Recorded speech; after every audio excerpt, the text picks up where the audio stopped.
নজর রাখবো রাজ্যের আবহাওয়ার খবরের দিকে। দক্ষিণবঙ্গে বৃহস্পতিবার ভারী বৃষ্টির সম্ভাবনা রয়েছে।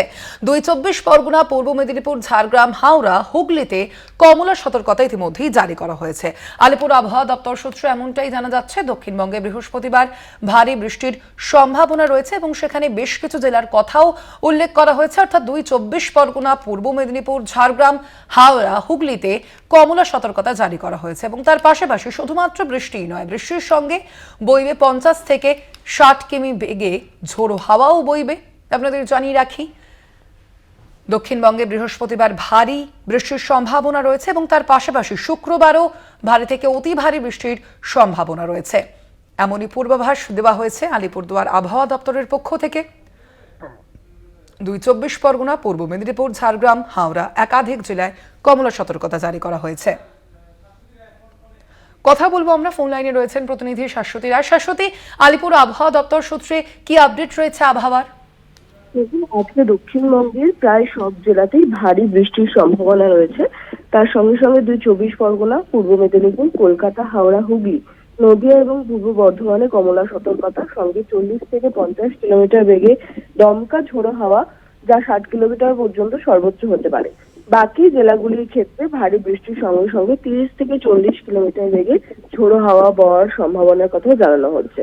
উত্তরবঙ্গেও আজকে ভারী থেকে অতি ভারী বৃষ্টির সতর্কতা রয়েছে। বিশেষত জলপাইগুড়ি, কোচবিহার, আলিপুরদুয়ার, দার্জিলিং এই জেলাগুলিতে কমলা সতর্কতা জারি করা হয়েছে। উত্তর পশ্চিম বঙ্গোপসাগরের উড়িষ্যা উপকূলের কাছে সুস্পষ্ট নিম্নচাপ ইতিমধ্যেই অবস্থানরত, যেটি ধীরে ধীরে উত্তর দিকে অগ্রসর হচ্ছে। এর জেরেই এই বৃষ্টি। তবে উত্তরবঙ্গে বর্ষা প্রবেশের একটি প্রবল সম্ভাবনা তৈরি হয়েছে, তাই কোথাও কোথাও প্রাক বর্ষার বৃষ্টি হওয়ারও আভাস দিচ্ছে আলিপুর আবহাওয়া দপ্তর। ধন্যবাদ তোমায়। আমরা কথা বলছিলাম, আমাদের সঙ্গে ফোন লাইনে ছিলেন প্রতিনিধি শাশ্বতী রায়। আপনাদের জানিয়ে রাখি, যেমনটা জানানো হয়েছে আলিপুর আবহাওয়া দপ্তরের পক্ষ থেকে যে আপডেট দেওয়া হয়েছে, উত্তরবঙ্গে একদিকে যেমন বৃহস্পতিবার থেকে ভারী থেকে অতি ভারী বৃষ্টিপাত জারি থাকবে, তার পাশাপাশি দক্ষিণবঙ্গের একাধিক জেলাতেও কিন্তু আজ থেকে ভারী বৃষ্টির সম্ভাবনা রয়েছে। অন্যদিকে শুক্রবারও কিন্তু ভারী থেকে অতি ভারী বৃষ্টির সম্ভাবনা রয়েছে। তার পাশাপাশি ২৪ পরগনা, পূর্ব মেদিনীপুর, ঝাড়গ্রাম, হাওড়া এবং হুগলিতে ইতিমধ্যেই কমলা সতর্কতাও জারি করা হয়েছে। আপনাদের জানাবো, আজ এবং আগামীকাল দক্ষিণবঙ্গ তথা উত্তরবঙ্গে একাধিক জেলায় এই বৃষ্টিপাতের সম্ভাবনা রয়েছে, এমনটাই কিন্তু পূর্বাভাস দেওয়া হয়েছে আলিপুর আবহাওয়া দপ্তরের পক্ষ থেকে। একদিকে যেমন এই পূর্বাভাস, অন্যদিকে মৎস্যজীবীদেরও সতর্কবার্তা দেওয়া হয়েছে। ৩১শে মে অর্থাৎ শনিবার পর্যন্ত মৎস্যজীবীদের সমুদ্রে যাওয়ার ক্ষেত্রেও নিষেধাজ্ঞা জারি করা হয়েছে। অন্যদিকে দক্ষিণবঙ্গে বৃষ্টিপাতের পাশাপাশি উত্তর ও দক্ষিণ ২৪ পরগনা, পূর্ব মেদিনীপুর, ঝাড়গ্রাম, কলকাতা, হাওড়া, হুগলি, নদিয়া ও পূর্ব বর্ধমানে কমলা সতর্কতাও জারি করা হয়েছে এবং একই সঙ্গে ৪০ থেকে ৫০ কিলোমিটার গতিবেগে সর্বোচ্চ ৬০ কিলোমিটার বেগে দমকা বাতাস বইতে পারে। আপনাদের জানিয়ে রাখি, একই সঙ্গে মৎস্যজীবীদের সতর্কবার্তাও দেওয়া হয়েছে। নিম্নচাপের প্রভাবে সমুদ্র উত্তাল থাকবে এবং সেই কারণেই মূলত ৩১শে মে অর্থাৎ শনিবার পর্যন্ত মৎস্যজীবীদের সমুদ্রে যেতে নিষেধাজ্ঞা জারি করা হয়েছে।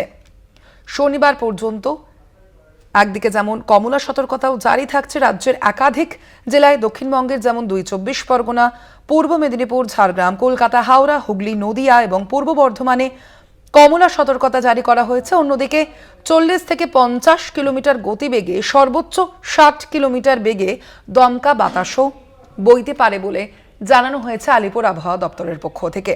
তার পাশাপাশি মৎস্যজীবী যারা রয়েছেন, মৎস্যজীবীদের ৩১শে মে পর্যন্ত সমুদ্রে যাওয়ার ক্ষেত্রে নিষেধাজ্ঞা জারি করা হয়েছে। আর ঠিক এই বিষয়ে আবহাওয়ার সংক্রান্ত খবর আমরা আরো বিস্তারিত জানবো। আমাদের সঙ্গে সরাসরি রয়েছেন দুই জায়গা থেকে দুই প্রতিনিধি। বাঁকুড়া থেকে রয়েছেন প্রতিনিধি স্বরূপ গঙ্গোপাধ্যায়, অন্যদিকে কোয়েল রয়েছেন নামখানা থেকে। কোয়েল, যে বিষয়টি জানতে চাইবো, আজ এই মুহূর্তে নামখানার ঠিক কি আবহাওয়া রয়েছে, মূলত মৎস্যজীবীদের ক্ষেত্রেও কি কি সতর্কতা অবলম্বন করার কথা বলা হয়েছে? একদমই স্বর্ণালী, দেখো তুমি জানো ইতিমধ্যেই বঙ্গোপসাগরে যে নিম্নচাপ ঘনীভূত হয়েছিল সেই নিম্নচাপ সুস্পষ্ট নিম্নচাপে পরিণত হয়েছে এবং ক্রমশ শক্তি বাড়িয়ে উপকূলের দিকে ধেয়ে আসছে এবং আগামী 24 ঘন্টায় সেই নিম্নচাপ আরও গভীর থেকে গভীরতর আকার নিতে চলেছে। স্বাভাবিকভাবেই এই যে সুস্পষ্ট নিম্নচাপ, অন্যদিকে কোটাল চলছে, অমাবস্যার কোটাল, দুইয়ের জেরেই কিন্তু একেবারে কার্যত দক্ষিণ 24 পরগনা জেলা জুড়ে দুর্যোগপূর্ণ আবহাওয়া বহাল রয়েছে এবং গত দুদিনের তুলনায় আজ কিন্তু দুর্যোগ প্রবল আকার ধারণ করেছে। নামখানাতে আমি এই মুহূর্তে দাঁড়িয়ে রয়েছি একেবারেই সপ্তমুখী নদীর পাড়ে, সেখানে কিন্তু একেবারেই উত্তাল রয়েছে নদী এবং সেই সঙ্গে নদীর যে জলস্তর সেটা কিন্তু কয়েক গুণ বৃদ্ধি পেয়েছে। পাশাপাশি কিন্তু সকাল থেকে দক্ষিণ 24 পরগনা জেলা জুড়ে দফায় দফায় বিক্ষিপ্তভাবে কিন্তু ভারী থেকে অতি ভারী বৃষ্টিপাত হয়েছে। এই মুহূর্তে উপকূলীয় এলাকায় দমকা ঝোড়ো বাতাস বইছে, সঙ্গে কিন্তু বৃষ্টি আসছে, একেবারে উত্তাল রয়েছে। যে জায়গার ছবি এই মুহূর্তে স্বর্ণালী আমি তোমাকে দেখাচ্ছি, একেবারে নামখানার যে হাতানিয়া দোয়ানিয়া নদীর পাড়ে নারায়ণগঞ্জ, সেই নারায়ণগঞ্জ গ্রামের পাশেই কিন্তু যে বাঁধ, সেই বাঁধের ছবি তোমাকে দেখাচ্ছি। একদিকে সেখানে কিন্তু উত্তাল সপ্তমুখী নদী, জোয়ার এবং জোয়ারের যে ঢেউ, সেই ঢেউ কিন্তু একেবারেই আছড়ে এসে পড়ছে এই সংকীর্ণ যে বাঁধ, সেই বাঁধের গায়ে, অর্থাৎ কাঁচা মাটির বাঁধ সদ্য এই জায়গাটাতে মাটি দেওয়া হয়েছে গতকালই, কারণ একেবারেই বৃষ্টিপাত এবং এই জায়গাটাতে ধস নিয়েছিল এবং তারপরেই যুদ্ধকালীন তৎপরতায় জেসিপি দিয়ে মাটি কেটেই কিন্তু বাঁধে দেওয়া হয়েছে এবং আজও যেভাবে প্রবল ঢেউ আছড়ে পড়ছে এই বাঁধের গোড়াতে, স্বাভাবিকভাবেই কিন্তু মাটি নতুন করে ধস নিতে শুরু করেছে এবং এই এলাকার যে বাসিন্দারা তারা কিন্তু রীতিমতন আতঙ্কে প্রহর গুনছে। আবহাওয়া দপ্তর বলছে একদিকে কোটাল, অন্যদিকে দুয়ের জোড়াফলায় সুন্দরবনের উপকূলীয় এলাকার একাধিক জায়গায় দুর্বল বাঁধ এবং বাঁধ ভেঙে এবং উপচে জল ঢুকতে পারে লোকালয়ে, সেক্ষেত্রে সমুদ্র প্লাবনও দেখা দিতে পারে, বিস্তীর্ণ এলাকা প্লাবিত হতে পারে। সেই জায়গায় সেই পূর্বাভাসের কথা মাথায় রেখেই কিন্তু একেবারেই সিঁদুরে মেঘ দেখছে উপকূলের বাসিন্দারা। প্রশাসনের কথা যদি বলি, প্রশাসনের তরফ থেকে কিন্তু যাবতীয় ব্যবস্থা গ্রহণ করা হয়েছে দুর্যোগ মোকাবেলায়। একেবারে, অর্থাৎ প্লাবনের কথা বলা হয়েছে, পক্ষ থেকেও কিন্তু একাধিক ব্যবস্থাপনা নেওয়া হয়েছে। তুমি সঙ্গে থাকো কোয়েল আমাদের, এবং তার পাশাপাশি আমাদের সঙ্গে রয়েছেন বাঁকুড়া থেকে আরো এক প্রতিনিধি স্বরূপ গঙ্গোপাধ্যায়। স্বরূপ, এই মুহূর্তে বাঁকুড়ার আবহাওয়ার কি পরিস্থিতি জানতে চাইবো, এবং তার পাশাপাশি যদি সেই দুর্যোগপূর্ণ অবস্থা তৈরি হয় সেক্ষেত্রে প্রশাসনিক কি তৎপরতা রয়েছে?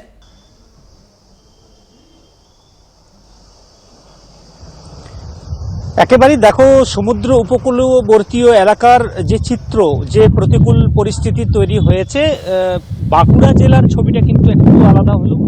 আকাশে কিন্তু দুর্যোগের মেঘ একেবারেই পরিষ্কার, সকাল থেকেই ঝড়ো হাওয়া এবং আকাশে কালো মেঘের আনাগোনা সকাল থেকে দেখতে পাওয়া যাচ্ছে। কোথাও কোথাও বিক্ষিপ্ত বৃষ্টি হয়েছে এবং বেশ কয়েকদিন ধরেই বাঁকুড়া জেলার বিভিন্ন প্রান্তে বিক্ষিপ্ত বৃষ্টি হচ্ছে, সঙ্গে বজ্রবিদ্যুতের বিষয় মানুষের চোখে পড়ছে।